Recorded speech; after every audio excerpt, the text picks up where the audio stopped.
So if you just finished listening to episode number 70, which was Fall of the House of Usher by Edgar Allan Poe with Tom Libby, you heard Tom and I talk about Robert Oppenheimer and working together in groups.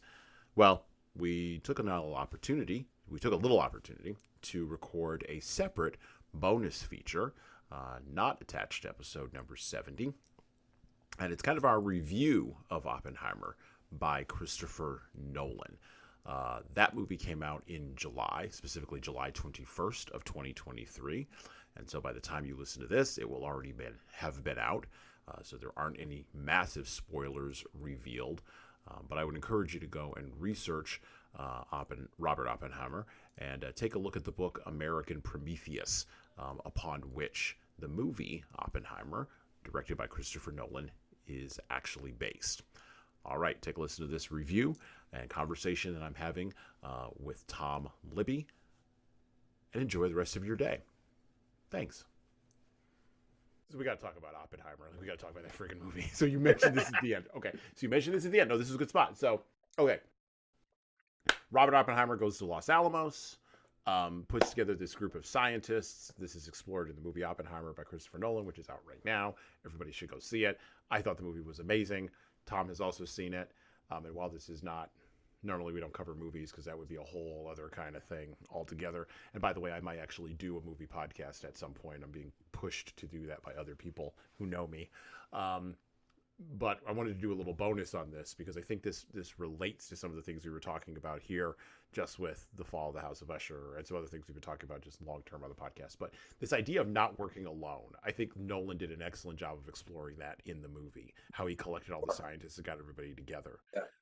Not only that, his theories behind why they should work in silos before bringing them together, right? Like there was like that theory of him saying we're gonna leave them like working on their own stuff because we don't want any one particular thing to be open to exposure to Russia, or like because if Russia hacks this in our today's terms, if Russia hacks this, they get everything. Where if they hack that, they get a piece, and we could protect it. It was like that isolate and protection kind of mentality. Compartmentalization.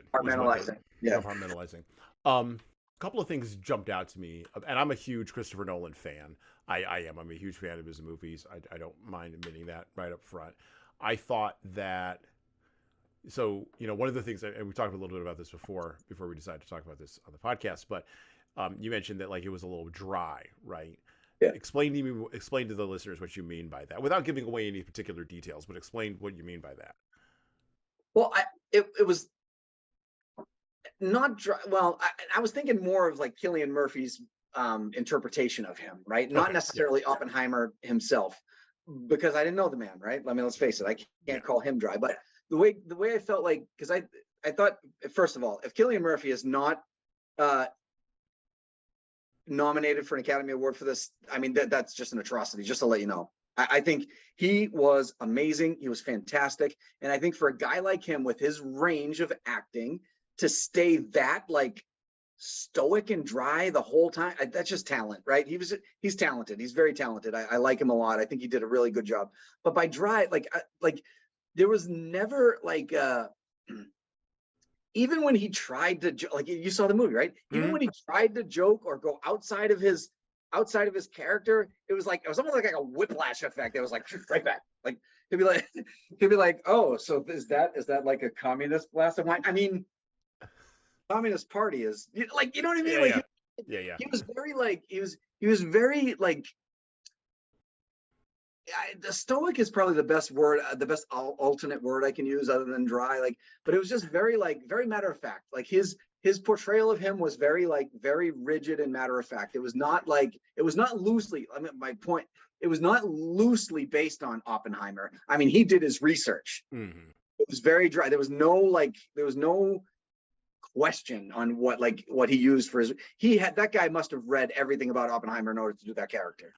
He was able to, I think, very successfully make it not about the quantum mechanics and the quantum mathematics. Yeah. Not because he couldn't have done that, I don't think, but because for the average person who's going to watch that movie, who may know very little about J. Robert Oppenheimer, 70, by the way, I went and saw it on August 6th, which was the 78th anniversary of the bomb getting dropped on Hiroshima. Yeah. The irony of that, I did not miss that at all. But 78 years on, almost 80 years on from the dropping of the bomb, I'm going to say enough time has passed where the average person doesn't know who J. Robert Oppenheimer was. Yeah, I no agree. clue about that guy. And so we know a little bit about quantum mathematics and quantum physics because of people like Neil deGrasse Tyson, right? Or Stephen Hawking, right? We kind of have some familiarity with that if you're paying attention. But if you're not paying attention, you don't even know who those guys are. So the math is too much. But I think where he nailed it, to your point, is he nailed it on, this is a guy who's so good at the specific thing he's good at, but then managed to, without me giving too much away of plot points, managed to suck at almost everything else. This is a historically factual movie. If you can't give away, they already know what happened. You can give away all you want. I knew everything that was going to happen in that movie. No, not everything, but you know what I mean. Like, the outcomes were like, they were already written. Like, maybe some people haven't. I don't know. Maybe some people want to be surprised. God damn it! If you're surprised by this movie, something is, no, I'm just kidding. Okay. I'm just kidding. Okay. So what do we think? What did you think of Nolan's direction? Okay, so this is where, so there's two things that I wouldn't say that I'm a huge Nolan fan, but I do like a lot of his films. But I don't like follow him. I'm not like a Nolan geek or whatever. There are other people, like with you and I have talked off podcasts about certain people like Jordan Peele and like somebody. There's people like that. Like, so I like most of his movies. I don't like. There's some commonalities in his movies. They're like tricks of the trade that he uses that I think failed epically in Oppenheimer and didn't add anything to the value of the movie. I thought, first of all, let me just be clear. I liked the movie. I thought the movie was phenomenal. The movie was great. The acting was incredible. Cillian Murphy was unbelievable. Robert Downey Jr. was amazing. Like these guys, these are Oscar like worthy performances, right? Yeah. Okay, so back to the directorial stuff. And again, I'm not saying Nolan did a bad job either. I just think there are certain things that he's known for that he could have left out. Meaning, he is really good at using the composition music to make you feel certain things. Like he's really good at it. Certain movies, you could just tell your heart pounds, you're nervous, whatever he wants you to feel, you feel in his movies. I thought that felt flat, really flat in Oppenheimer, because to me and for me, it had an opposite effect. It actually, the musical composition actually took away from some of the dialogue that either A, I couldn't hear, or B, I thought was too valuable to not hear and understand. Some of the music like overpowered it, right? Like, so he was trying to use the music to get you feel what the conversation was supposed to make you feel. Instead, the conversation would have made you feel that. Like, if you had just listened or heard the conversation, you would have been like, oh damn, or wow, or oh my God. But instead he tried to use the music as he did in the past. And I didn't like it. I think it failed, number one. The second thing that was, I think he missed out on a little bit, he missed an opportunity. And this is actually not my observation originally. I actually read this somewhere else, but I happen to agree with it once I saw the movie. The entire think of who that movie think of who the historical actions of that movie impacted, and they had zero representation in the movie. Right? So that impacted. Now, I'm not even talking about the country of Japan per se, but even Japanese Americans who were American. There's no doubt where their loyalties lied. But they were being vilified in some of these things too. Concentration camps here in the U.S. Yes, people, we had concentration camps here in the U.S. for our Japanese American-born citizens. Again, I'm not going to get frustrated about that right now, but there was zero representation of that entire community. I thought that could have been done a little better. because it impacted them more than anybody else on the planet, right? So there could have been something that they could have done. Now, I'm not sure how. I'm not a director, so I'm not suggesting that there was a way he should have, could have, would have, whatever. But let me rephrase that. Should have, yes. Would have, could have, like, oh, I don't get that. Like, I'm not a director, so I'm not saying that if he did this, it would have been better. If he did that, or he should have done this, or whatever. I'm just saying that of a race on the planet that this movie has some visceral connection to, not a single thing, not one. There was not 1 ounce of representation of that culture in the movie. Those are my only 2 knocks. Believe me, when I watch a movie that I love, there's more than 2 knocks on that movie, and in this particular movie, there was only 2. So I'm not going to defend Oppenheimer, and I'm not going to defend Nolan on the second one. And I'm not going to do that for a very specific reason. I'll tell you why. So the first one, though, I agree. He's had trouble with music in his films since arguably he hasn't figured it out since Insomnia. Oh, yeah. But he's been getting, and I hate to say this, he's been getting better. And he does things in triplicate. This is the thing, because I am a Nolan homer. I am. Now, don't get me wrong. There are a couple of movies in there that I think are self-indulgent. Interstellar is one of them. I think that was the beginning of being self-indulgent, and then it kind of goes off the rails in the middle of the what you would call traditionally third act. Okay, and then Tenet, which I fell asleep at in the beginning. I've never fallen asleep in a Nolan movie, and I fell asleep in that one. I have no problem publicly admitting that because lost. Who's the lead? Who's the lead in that one? What's his name? Denzel Washington's son.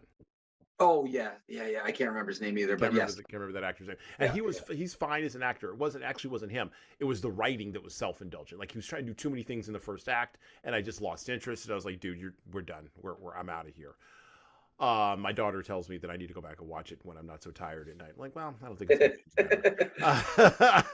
but okay.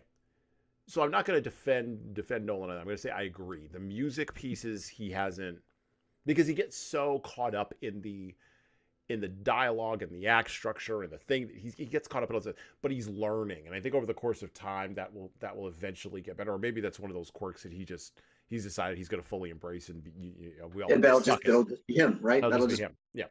But yeah, so like Inception, Interstellar, and now Oppenheimer, he's had problems with the music. Didn't have problems with the music in any of the Dark Knight. Well, Dark Knight Rises, he did. He had problems with the music in that one with Bane and all that crap. You couldn't hear Bane's dialogue like at all.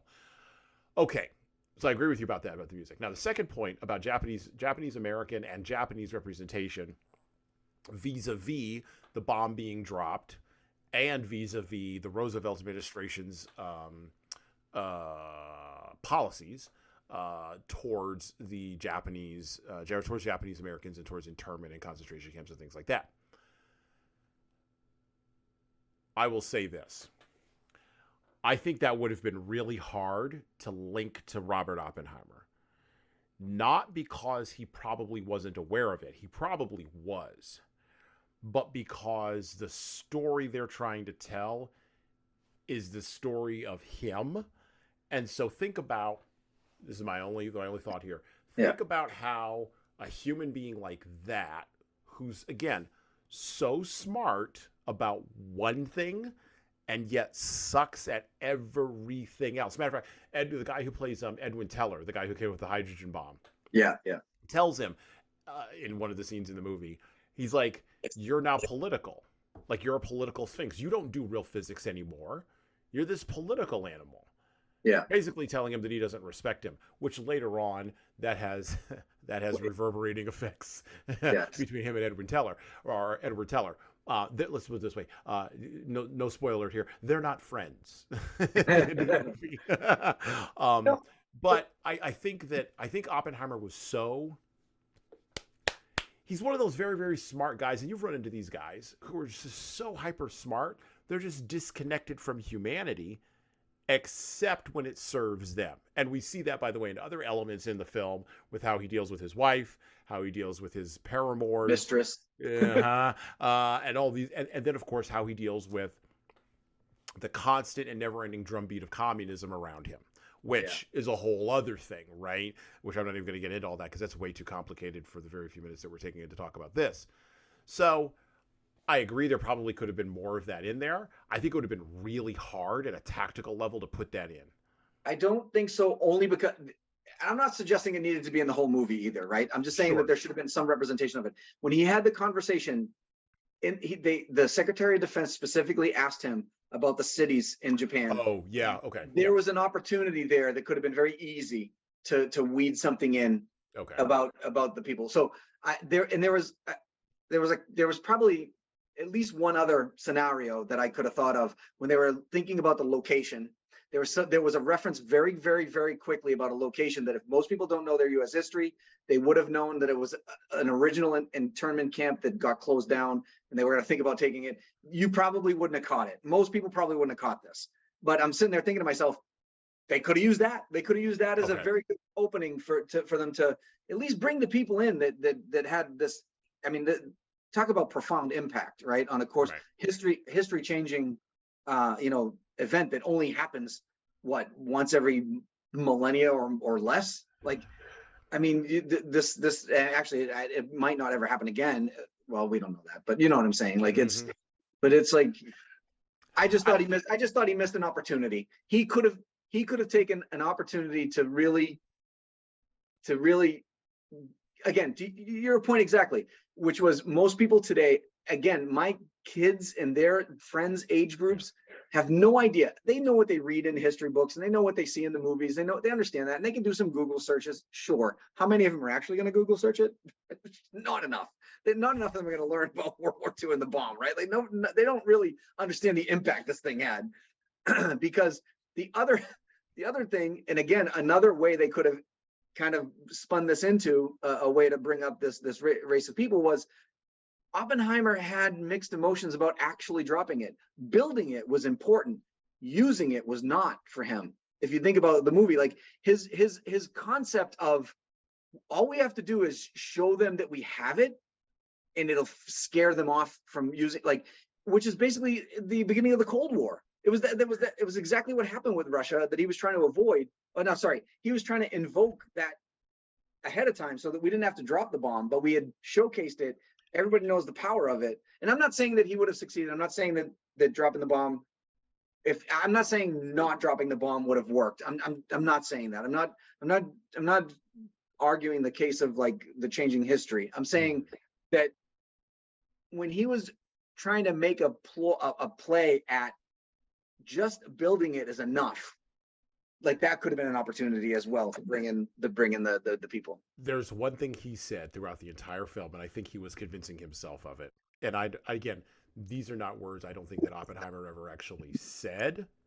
Although, who knows, maybe he did, but I don't think he ever actually said them. I think they were written for the script. And they were the encapsulation of an idea that runs throughout the entire film. And the idea is this. And this is one sort of another reason why this movie sort of resonates with me. So, in leadership, right? There's leadership theory and there's leadership practice. Sure. Just like in physics. There's theory on the board. Oh, yeah. Yeah. And then there's what actually happens in the real world. Right. And what is it he says throughout the movie? At a certain point, you have to move. Lawrence Hubble tells him this. The guy whose name is now on the Hubble telescope, played by Josh Hartnett. Great role, by the way, if you ever have a chance to see it. Josh Hartnett is like, by the way, when did Josh Hartnett get to be old? He's got like the Pearl, right? Like he's got the Pearl Harbor. Makeup? I was hoping that was makeup. No, that's him. He's just old now. He's like in his 40s. He's a grown man now. I said the same thing about Robert Downey Jr., man. I was like, oh man, what happened? So at a certain point, you have to move from theory to practice. And he keeps repeating that throughout the entire film.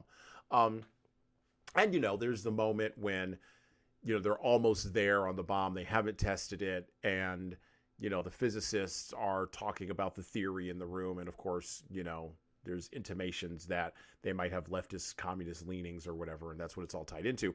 But the subtext underneath there, because he walks in out of the rain and they're like arguing or whatever about it. And he goes, we in this room are theorists. We imagine things in our theory and our imaginings are horrifying to us. But out there, they don't know that. They don't know what we've got, and they don't understand it. And so basically the variation of the line is they won't understand it until they've used it. That's the gap between an engineer and a mechanic. That's the gap, and this is in a lot of different fields. That's the gap between the leadership theoretician and the person who's on the ground. That's the gap between the sales trainer and the guy who's actually going door to door selling it. Yeah, selling it. At a certain point, you have to move from theory to practice. The arguments about whether or not we needed to drop the bomb, and Truman, there's this great scene with Truman at the end where he says, tells him to get this crybaby out of my office and don't let him back in. Oh my God. I can't believe that really happened. Did you look that up? That literally happened. Well, okay, but here's who Harry Truman was. Truman was a haberdasher. Great, by the way, great career. A hat salesman from Missouri. He didn't have time to deal with theoreticians. People in his... He came from a place where guys like Oppenheimer try to escape from. Yeah. If they're born there. Because guys like Oppenheimer get beat up behind the football stadium by guys like Harry Truman. Right. And what the bomb project did, and I told this to my daughter, what the bomb project did, it did the only thing in America we could do. It brought together the geeks and the jocks. For sure. And the jocks eventually took over the bomb building, because here's what the jocks know. You have to actually go out and hit somebody on the football field to your career, my career, right? You played football, I played rugby. You can have theory about this all day. That really going to help you? No, you got to go whack that man or woman or whatever the situation may be. You have to actually feel it. And that's like Mike Tyson. Everybody has a plan until they get punched in the face. Right? Punched in the face. That's right. They get punched in the mouth. Everybody. And this is what I think. This is the reason why I think, not that they couldn't have put the Japanese stuff in there, but this is why I think that they kind of gilded the lily a little bit on it, because geeks struggle. Not geeks. I shouldn't paint all geeks this way. People who are in the mode of Robert Oppenheimer, who are, again, very, very smart at a very specific set of things, who are just preternaturally brilliant, who see the things in the world. They have what I would call a beautiful mind. Yeah. They struggle to connect humanely with others. They look at people as objects. Yeah. Or as just material things. Means to an end, or means to an end, right. And the struggle that we all have with dealing with people like that is how to put that kind of thinking back in the box. Because if you let that kind of thinking just go, you wind up with a totalitarian nightmare. Yeah. So, I thought the movie did as best it possibly could with that. I don't disagree, but I also don't agree. I'm neutral on it. I don't know how you. And again, I don't think it makes or breaks the movie either. By the way, like I said, I like the movie. I just wish there was some representation of the people that it actually impacted more than anybody on the planet, right? But let's skip all this stuff for a second. I just want to get back to one thing about the movie, just the roles in general, right? Cillian Murphy, outstanding. Robert Downey Jr., outstanding. Josh Hartnett, pretty dang good, right? I can't remember the guy's name who played Teller, but pretty dang good. The guy did a nice job, right? He did. Remy Malek, I know you and I disagree with this. I thought it was mediocre. I thought anybody could have played that role. I don't care that it was Remy Malek. I mean, you could have had friggin' Henry Winkler play that role. It would have been just fine. Like, it doesn't even matter. Like, anybody could have played what Remy Malek did. Matt Damon, same thing. So Remy Malek and Matt Damon to me were user interface. It doesn't matter. Put anybody you want in there. You want to take Matt Damon out and put Ben Affleck? Go for it. You want to take Matt Damon out and put Leonardo DiCaprio? Go for it. Anybody could have played that role the way he did. He left no impression on me. Remy Malek left no impression on me. The rest of them, though, outstanding. I thought the overall movie was great. I thought it was awesome. What did you think of Emily Blunt? She was awesome. Again, yeah, so I forgot about her. I'm sorry. But she was awesome. I think Nolan has finally cracked the code on female characters. Well, yeah. Finally cracked the code. And it's taken like, what, 10 did movies? He just pick the right female actress? Well, I mean, it comes down to the writing. Like, you have to have the actor or actress be in the role. but you also have to have the words for that role, right? You have to have a conception of that role. So both of them have to work together. So I think they finally, you got intimations of this in The Dark Knight with Bane's, whatever. Interstellar, the women are weak. Dunkirk, they're non-existent. Like, they don't. Please, give me a break. Tenet, I don't know. Oh yeah, there was a woman somewhere in there, but again, I fell asleep. I can't remember. I'm terrible on that. Memento. You should rewatch that movie, by the way. Okay. I'm just saying, I felt the first half of that movie, I was like, what the hell am I doing? I actually stopped watching that movie and then went back to it about a couple of weeks later and decided I've got nothing else to do, so might as well try to finish the movie I started. I watched it back from the beginning, and when I finished the entire movie, I was like, oh, I'm like, okay, I was okay. It was not the worst movie. I'm telling you, it was not the worst movie in the world. Okay, I'll take that under advisement. I'm not saying yes. I'm not saying no. I'm saying I'm taking that under advisement. I get it. Now, that being said, we can talk we can go on. We really should do a movie podcast. We really should. We are going to be Siskel and Ebert, if anybody even has a clue as to who that is. It's gonna be amazing. No, I think he nailed her.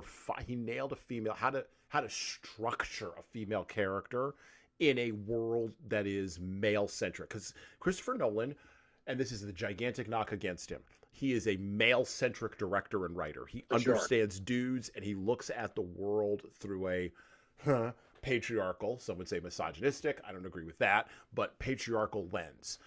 He sort of accepted the overarching idea, which I know to be true, when anybody else does with two eyes, who's actually saying the truth about the structure of reality, that you're going to have a patriarchy. You're going to have dudes in charge. It's just, are those dudes going to be weak dudes? Or are those dudes going to be strong dudes? Are they going to be flawed dudes? Or are they going to be dudes that are working on their flaws? Like, what kind of men are you going to have? Because you're going to have men, period, full stop. Now, that doesn't mean that women aren't going to be around. But what it means is women, kids, all these other people, just like the children in Inception, they're going to orbit around this dude, and they're going to be impacted, for good or ill, by what this dude does. But in Oppenheimer, he structured the wife as her own orbit, and then he sort of allowed them to collide together. And her best scene is with the prosecutor. Where that old boy walks up to her, like he's going to flip her over, and she's like, "No, not today, Satan. It's not going to happen." Yeah, that was great. And she's a drunk. She's an alcoholic. She's got to live with a philanderer who's got a beautiful mind. And no one could understand him. He's freaking precious. And she just took it all the way. I loved it. It was amazing. In fairness, though, he did a really good job with Florence Pugh, too. Who played, I thought she was good. I liked her character. I thought she was a little eccentric and a little crazy. And I couldn't figure out why she liked him. Who cares, though? That's what happened in real life. It doesn't matter what why. But the point I'm making, though, is to your point, Emily Blunt was awesome. Her own orbit. He did the same thing with Florence Pugh. If you remember when she took her own, when she takes her own life and the way he reacts to that life, it was awesome. I think he did a good job with both of them. One last point on this, and the actors that we got to go, because we've way overstayed our welcome on this. But Go see the movie. Go watch Oppenheimer. Don't watch the Barbie movie. And I won't get into all that. Just spend your time on Oppenheimer. Okay. Last point that I'll make on Robert Downey Jr. I think if there were any justice in the world, and there's not, but if there were any justice in the world, Robert Downey Jr. would get an Oscar nod for Best Supporting Actor for his role in this film. If there were any justice in the world, I don't think there's going to be a better supporting role this year. No, I'm not even going to come close to arguing with that, because, like I told you right from the beginning, Cillian Murphy and Robert Downey Jr., if those are not Oscar-worthy performances, then I'm never watching the Oscars again. Honestly, it does. Both of them, they should at least be in the conversation. If he doesn't get nominated, that's a tragedy. If he doesn't win, I don't know, because you don't know who else is going to be nominated. We don't know what films are going to come the rest of the year. I get that. I understand. But I will say that if he's not nominated, tragedy. It's fixed. It's a fix. Fixed. Libby and Sorrells give Oppenheimer 2 thumbs up. We can't do that. That's copywritten. We can't do that. I don't think either one of those two guys are around to make a argument. And I don't think anybody for this. Is anybody from the Chicago Sun Tribune paying attention? Yeah. Does that still exist? No, I'm just kidding. Wow. And with that, we're out. Thanks, everyone.